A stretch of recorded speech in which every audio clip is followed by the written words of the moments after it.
তো বন্ধুরা, ধূমকেতু আসতে আর মাত্র একদিন।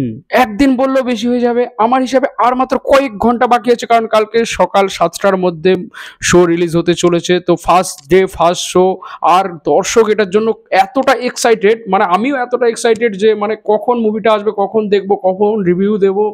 আর তোমার এটা বলে রাখি, আমি টোটাল 123টি হাউসফুল শো হচ্ছে, যেটা কালকে আস্তে আস্তে এটা টোটাল 150 হয়ে যাবে।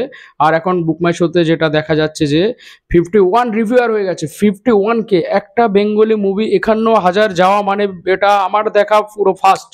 আর যেই মুভিটা, সেই আমাদের দেব শুভশ্রী, যাদের তুমি দেখে নাও যে আজকে 10 বছর আগের মুভিটা এখন রিলিজ হওয়ার পরে, 10 বছর পর রিলিজ হওয়ার পরে ওটা নিয়ে দর্শক, মানে স্পেশালি তোমরা এতটা এক্সাইটেড, তোমরা এতটা দেখাবে আমাদের পশ্চিমবঙ্গবাসী মুভিটার জন্য, যে এতটা পাগল হবে সেটা আমরা ভাবতেও পারিনি।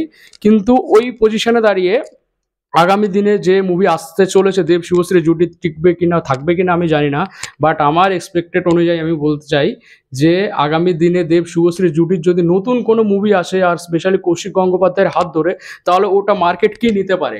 আজকে একটা বাংলা মুভি যেটা কিনা ওয়ার টুর মতো মুভিকে ফ্লপ করছে আমাদের ওয়েস্ট বেঙ্গলে, যেটা অলরেডি 51-50 হাজার টিকিট সামথিং বিক্রি হয়ে গেছে, সেলস হয়ে গেছে, তাহলে প্রত্যেকটা হাউসফুল হয়ে গেছে, প্রত্যেকটা শো, প্রত্যেকটা হলে হাউসফুল। তো ওটা নিয়ে কি হতে পারে তোমরা একবার ভেবে দেখো। আর কালকে আসছে বস, আর একবার বলে রাখি আমি বক্স অফিস কালেকশন নিয়ে, পুরো টার্গেট মিনিমাম 2 crore মার্কেট করবে প্রথম দিনে, ঠিক আছে, যেটা হয়তো খাদানও পারেনি। আর এটার বক্স অফিস কালেকশন অফকোর্স খাদানের বক্স অফিস কালেকশনকে ছাপিয়ে যাবেই, সেটা তোমরাও বুঝতে পারছো, দর্শকদের এক্সাইটেড অনুযায়ী সবাই বুঝতে পারছে যে এটা তো হবারই কথা ছিল।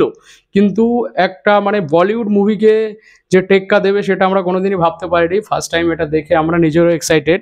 তো এটা হয়তো সম্পূর্ণ তোমাদের ভালোবাসার জন্য হয়েছে। তো তোমরা দেবদাস শুভশ্রীর সাথে তোমরাও থেকো, আর দেখো ধূমকেতু। চলো, দেখা হচ্ছে কালকে মুভি রিভিউ নিয়ে।